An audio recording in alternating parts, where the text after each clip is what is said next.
Nós estamos recebendo aqui no estúdio eu vou chamar professor, né? Ele é economista, mas conhecido como professor, já foi secretário de planejamento, ocupou vários cargos públicos no estado do Piauí, é um economista extremamente conhecido no estado e fora do estado, respeitadíssimo, professor César Fortes, que já está aqui conosco. Professor, obrigado pela presença, prazer recebê-lo aqui. Nós nos encontramos rapidamente com o mesmo objetivo, fazer um teste para a Covid-19. Exatamente. Mas os dois deram negativos, graças a Deus. Graças a Deus. Olha, nós temos aí nós vamos nos encontrar com mais frequência, o professor vai vir com mais frequência, inclusive com um quadro fixo no Jornal Dia News, para a gente discutir questões de interesse da nossa população, do telespectador. Nesse primeiro momento, nós temos aí algumas informações que a produção vai colocar no ar, pode colocar a tela no ar, que são algumas informações que o professor levantou. Só lembrando, professor, que eu fiz 2 anos e meio de economia na Universidade Federal do Piauí. Eu saí porque, sinceramente, vi que não dava tanto cálculo. Bom, mas vamos lá. A economia caiu em 90% dos países do mundo em 2020. Essa queda, professor, pode se atribuir única e exclusivamente aos efeitos da pandemia? Olha, é difícil dizer, porque está tudo no mesmo prato. Mas, sem dúvida, que o fator principal foi isso. Sem dúvida nenhuma. Eu devo tirar a máscara para ficar O senhor fica à vontade. Se quiser tirar, se quiser ficar com a máscara, acho que fica melhor melhor assim.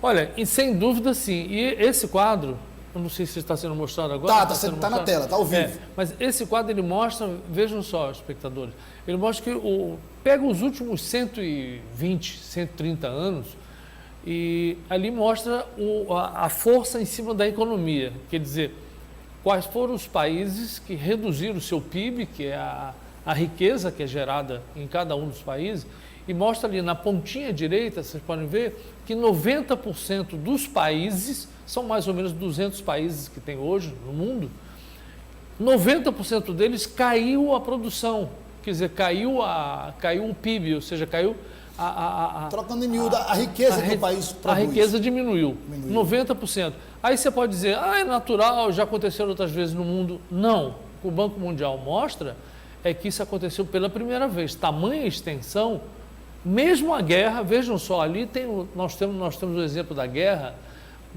em 14, 19, depois a Segunda Guerra. Entre primeira e segunda, tivemos aquela crise da Bolsa em 29, né? Isso, veja só, nós tivemos a guerra em 14 atingiu 65% dos países, depois, 45, Segunda Guerra Mundial, 59%, quer dizer, o famoso boom da Bolsa, a Grande Depressão, pegou 83%, mas igual a Covid ninguém chegou. A Covid chegou em 90% de atingimento dos países do mundo.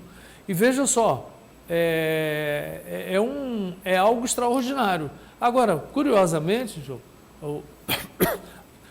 curiosamente, essa crise que atingiu tantos países não foi tanto em termos de mortes. Quer dizer, deixa eu dizer, o Covid hoje já teriam matado, nós estamos por volta de 6 milhões de pessoas que já foram atingidas pelo Covid, sendo 10% no Brasil, que é muita coisa, né? Veja, a nossa população é só 2,5%, no entanto, nós pegamos 10% das mortes. Foi muito maior do que era para ser, não é? Então, o Covid pegou economicamente, foi terrível, mas em termos de morte, se a gente comparar com outros grandes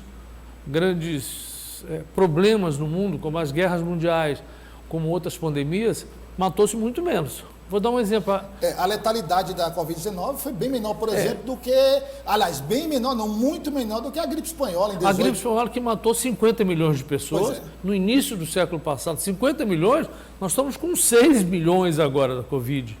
Quer dizer, é claro, porque a ciência melhorou muito, né? Nós tivemos avanços da medicina. Não tinha vacina, exatamente. O tratamento era chá, era esse tipo de... E descobrimos uma vacina rapidamente, né? Em pouquíssimo tempo, surpreendeu-se. Porque, então, graças a esse avanço, nós poupamos aí milhões de pessoas no mundo todo com a vacina. Professor, então, de uma certa forma, nós temos, claro, a a gente sabia que existiam esses aspectos, mas assim, para esclarecer bem o nosso telespectador, nós temos o aspecto da saúde, que são as mortes, o adoecimento das pessoas. Aí nós temos agora uma segunda etapa, que são as sequelas da Covid-19, tanto sequelas neurológicas, sequelas no corpo inteiro, como também sequelas psicológicas. A gente ainda está nessa luta contra a pandemia, e isso nós estamos falando do aspecto da saúde. Tem um outro aspecto estrutural, que é o efeito da pandemia nos sistemas de saúde público e privado, é um outro aspecto também, e esse que o senhor está trazendo, que parece ser tão brutal contra os outros, que é o aspecto econômico. Exatamente. O que o Banco Mundial salienta é que, apesar de termos guerras mundiais, para falar em guerra mundial, talvez estamos agora hoje, o primeiro dia, talvez hoje esteja começando uma terceira guerra mundial. O primeiro dia de uma terceira. Que é terrível. Mas as guerras mundiais, que mataram muita gente, né? Aí negócio de 50, 60 milhões na Segunda Guerra Mundial, quer dizer, o Covid está muito menos, mas economicamente a quantidade de países que foram tocados pela Covid foi muito maior do que a Guerra Mundial. A pergunta, professor, a gente está caminhando, já se fala, ainda não é um consenso, mas se fala já, até por parte da OMS, que é muito mais precavida do que qualquer outra instituição de saúde, já se fala, não vai demorar muito, para mudar a classificação de pandemia para endemia. E isso seria, claro, um primeiro passo já em direção ao retorno lento e gradual, sem não é referência ao regime militar, claro, a expressão lenta e gradual, mas...